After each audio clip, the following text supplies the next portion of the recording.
ये है सशक्त प्रदेश और आप देख रहे हैं एसपी न्यूज 24, सच की आवाज। प्रयागराज महाकुंभ में संगम स्नान के बाद सपा प्रमुख अखिलेश यादव ने दिया बयान। लोग यहां अपनी निजी आस्था लेकर आते हैं। मैंने 11 पवित्र डुबकी लगाई है। विभाजनकारी और नकारात्मक राजनीति के लिए कोई जगह नहीं होती है। जिस दिन मैंने हरिद्वार में डुबकी लगाई वह दिन एक उत्सव था। अखिलेश यादव ने साथ ही ये भी कहा कि आज मुझे यह पवित्र डुबकी लगाने का अवसर मिला है। सरकार में बैठे लोगों को इस आयोजन को खेल आयोजन नहीं बनाना चाहिए। मैंने देखा है कि बुजुर्ग लोग जो विभिन्न स्थानों से आ रहे हैं, ऐसे प्रबंधन होना चाहिए कि किसी को कोई कठिनाई ना हो। क्या कुछ कहा है अखिलेश यादव ने, देखते हैं। प्रयागराज से ब्यूरो रिपोर्ट। जो परंपरा है और लगातार व्यक्तिगत आस्था के तहत लोग यहाँ आते, स्नान करते हैं, डुबकी लगाते हैं। मुझे आज 11 डुबकी लगाने का मौका मिला है। संगम पर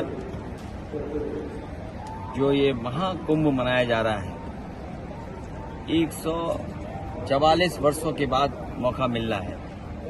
आज के दिन यही संकल्प लेते हैं कि सौहार्द रहे और भगवान से यही कामना है, सौहार्द रहे, सद्भावना रहे और सहनशीलता के साथ हम लोग आगे बढ़ते रहें। जनता की भलाई के लिए, जनता का कल्याण हो, ऐसा संकल्प, ऐसा हमारा मानना है। अभी जहां ये कुंभ, जिस स्थान पर संगम है, 3 नदियां मिलती हैं, गंगा, यमुना, सरस्वती। हमारी यही कामना है कि सौहार्द, सद्भावना और सहनशीलता बनी रहे। महाकुंभ के आयोजन में ये पौराणिक है कि बिना बुलाए और अपने आप सब लोग आते हैं। अपनी व्यक्तिगत आस्था है उनकी सबकी। आज हमें भी मौका मिला है। मैं आज महाकुंभ में स्नान कर करके जा रहा हूं। मैंने 11 डुबकी लगाई हैं। सर, संकल्प योगी जी ने कहा यूपी का बंटवारा नहीं होना चाहिए, क्या कहेंगे आप? देखिए, बंटवारे और नकारात्मक राजनीति के लिए जगह नहीं है। आज कुंभ का तो यही संदेश होना चाहिए, सकारात्मक संदेश होना चाहिए। और आज के दिन यही संकल्प हो कि जब कभी भी हमें याद आए कुंभ, तो हमें सौहार्द, सद्भावना और सहनशीलता हमेशा बनी रहे।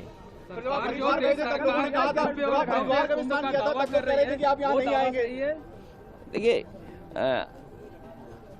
गंगा में स्नान और त्योहारों के दिन स्नान, जिस दिन मैंने वहां पर हरिद्वार में स्नान किया था, उस दिन भी एक त्योहार था। बहुत बड़ा त्योहार है। भारत देश के लोग कोने कोने में अलग अलग नाम से इस त्योहार में शामिल होते हैं। उस दिन हरिद्वार में स्नान किया था और आज संगम में स्नान करने का मुझे मौका मिला है। योगी जी कह रहे हैं बुलडोजर चलता रहेगा, नहीं रुकेगा बुलडोजर। देखिए, बुलडोजर चले नहीं चले, सरकार कैसे बचेगी? ये बताइए, जब सरकार ही नहीं होगी तो बुलडोजर किसके पास होगा? संकल्प यही है कि सौहार्द बना रहे, सद्भावना बनी रहे, सहनशीलता हो, और जो भी स्नान हो सहनशीलता के साथ स्नान होना चाहिए। ये सरकार के लोगों को कोई स्पोर्ट्स इवेंट नहीं बनाना चाहिए इसको। ये आप जो एक्सपर्ट बुलेटिन जारी करते हैं, अब वो आगे जारी होगा या अब खत्म होगा? आपने आके व्यवस्थाओं को देख लिया है? देखिए, समाजवादी सरकार में भी और पहले भी नेताजी को भी और हम लोगों को भी कुंभ के आयोजन को करने का मौका मिला था। जो उस समय कुंभ हुआ था, कम संसाधन में सरकारें अलग अलग थीं। यूपी में सरकार दूसरी पार्टी की थी, समाजवादी पार्टी की थी। दिल्ली में सरकार दूसरी पार्टी की थी। लेकिन उसके बावजूद भी कम संसाधन में 800 और 1300 करोड़ में वो महाकुंभ या कुंभ से जो 12 साल बाद होता है, वो कुंभ कराया गया था। सर, पहले और आज तो सुनने में आ रहा है कि 7,000 करोड़ 10,000 करोड़ खर्च हो रहा है। अगर यहाँ लोगों को असुविधा हो रही है चलने के लिए, मैंने खुद अपनी आंखों से देखा है कि बुजुर्ग जो महिलाएं हैं, जो पुरुष हैं, वो कितनी दूर से चल करके आते हैं। अगर आप कुंभ में इतने 1000 करोड़ रुपए खर्च कर रहे थे तो कम से कम बुजुर्गों के लिए कोई ऐसी व्यवस्था होती जो बुजुर्गों को ज़्यादा पैदल नहीं चलना पड़ता। और फिर जैसे हम हैं वीआईपी या और हैं वीआईपी या और सम्मानित लोग जब आएँ तो कम से कम व्यवस्था ऐसी होनी चाहिए, पूरे कुंभ को पता लगे कि हाँ आज कोई वीआईपी आया जिसकी वजह से ये व्यवस्थाएं बहुत अच्छी चल रही हैं। मतलब आप डुबकी लगाकर भी निशाना साध रहे हैं। नहीं देखिए, डुबकी ये लगाकर भी सियासी निशाना साध रहे हैं। अरे भाई ये बताओ, माँ गंगा के किनारे लोग झूठ बोल रहे हैं। और मैं तो आपसे कहूंगा, देखिए माँ गंगा के किनारे न जाने कितनी बातें कही जा रही हैं, वो क्या सच हैं? लेकिन अगर आयोजन 1300 करोड़ में अच्छा हो सकता है, 800 करोड़ में अच्छा हो सकता है, तो 10,000 करोड़ में, 7,000 करोड़ में कितना अच्छा हो सकता है। उसमें तो न कोई ट्रैफिक की दिक्कत होती, न कोई पानी की दिक्कत होती, न साधु संतों से बिजली का बिल लिया जाता या उनको असुविधा होती, या जो चीज़ें महंगी हैं वो भी सस्ती होती। अरे इतना कुछ हो सकता था 10,000 करोड़ में।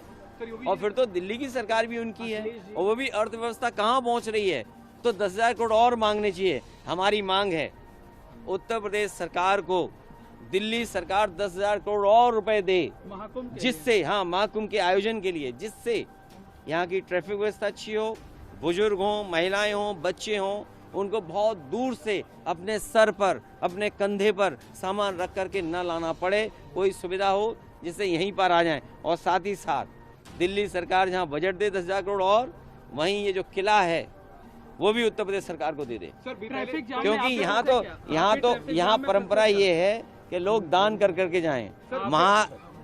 महादानी सम्राट हर्षवर्धन जो हमारा रिटर्न डॉक्यूमेंट है, जहां हमें पौराणिक महाकुंभ के बारे में या कुंभ के बारे में जानकारी मिलती है, वो सम्राट हर्षवर्धन से जुड़ी हुई मिलती है। वो यहाँ दान करने आते थे, पुण्य के लिए आते थे। हम भी आज आए हैं, डुबकी लगाए, सौहार्द हो, सद्भावना हो, सहनशीलता बनी रहे, लोगों की खुशहाली हो, जनता का कल्याण हो, हमारा देश तरक्की करे, समाज आगे बढ़े, हमारा गणतंत्र मजबूत हो, ये सब चीज़ों को लेकर के यहाँ पर नेताजी की जो